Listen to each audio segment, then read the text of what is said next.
On Capitol Hill, the U.S. government partially shut down today, and its fate now lies in the hands of lawmakers in the House. So here's what's happening.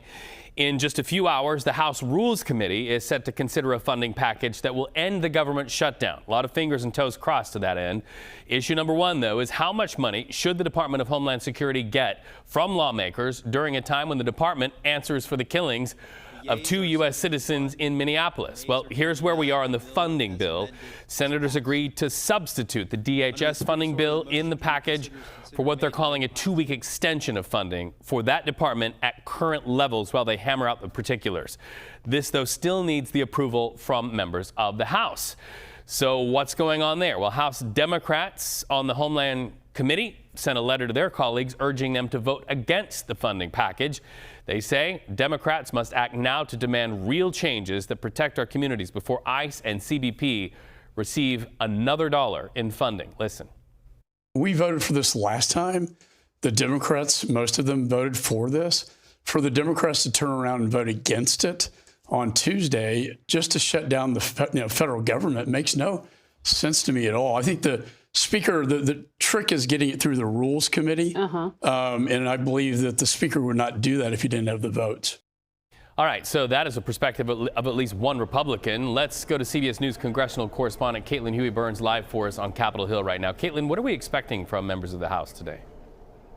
Well, Reed, you nailed it in that intro to me. That is basically the state of play here. We're all watching the Rules Committee to see what they decide in terms of getting this out of the House. The bigger picture here, Reed, is that we've got a lot of procedural hurdles to get to before the House actually gets to a vote on funding the rest of the government. You may remember that half the government's already funded. Congress already passed appropriations bills. They've been signed into law. So half the government, things like FDA, food stamps, other big issues in the last shutdown, those are taken care of. At issue here is not only funding for DHS, funding for the Department of Homeland Security, obviously Department of Transportation, Education, State Department, and a few other items. So basically, Republicans are in a situation where Democrats are saying that they're not likely to give a lot of votes for this. So this could come down to Republicans having to pass it on their own.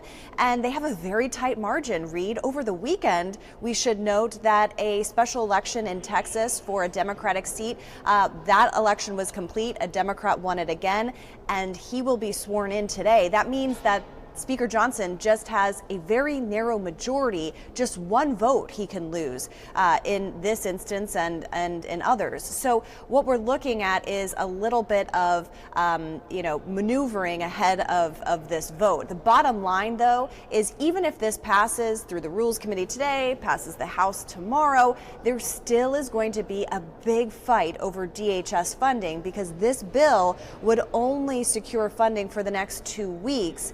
Democrats, as we've been talking about, have demands over ICE reform. So we'll see over the next 2 weeks how that all shakes out. What I'm watching for is whether the president gets involved today and tomorrow to try to twist some Republican arms.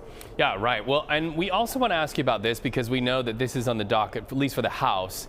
Those resolutions to hold former President Bill Clinton and former Secretary of State and First Lady Hillary Clinton in contempt of Congress. Take us to where we are today.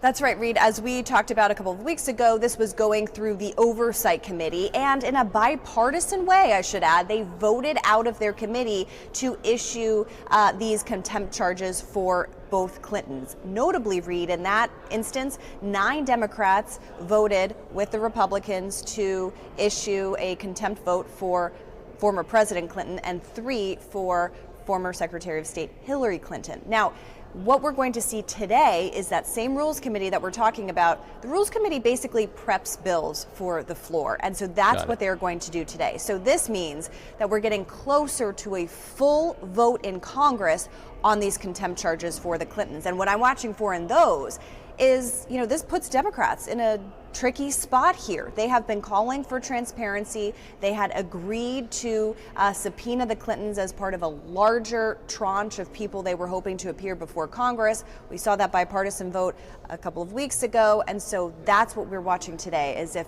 Democrats cross over and vote in the full Congress to hold the Clintons in contempt. We know you'll have it the minute it happens. Caitlin Huey-Burns, happy Monday. Thank you so much for that live report.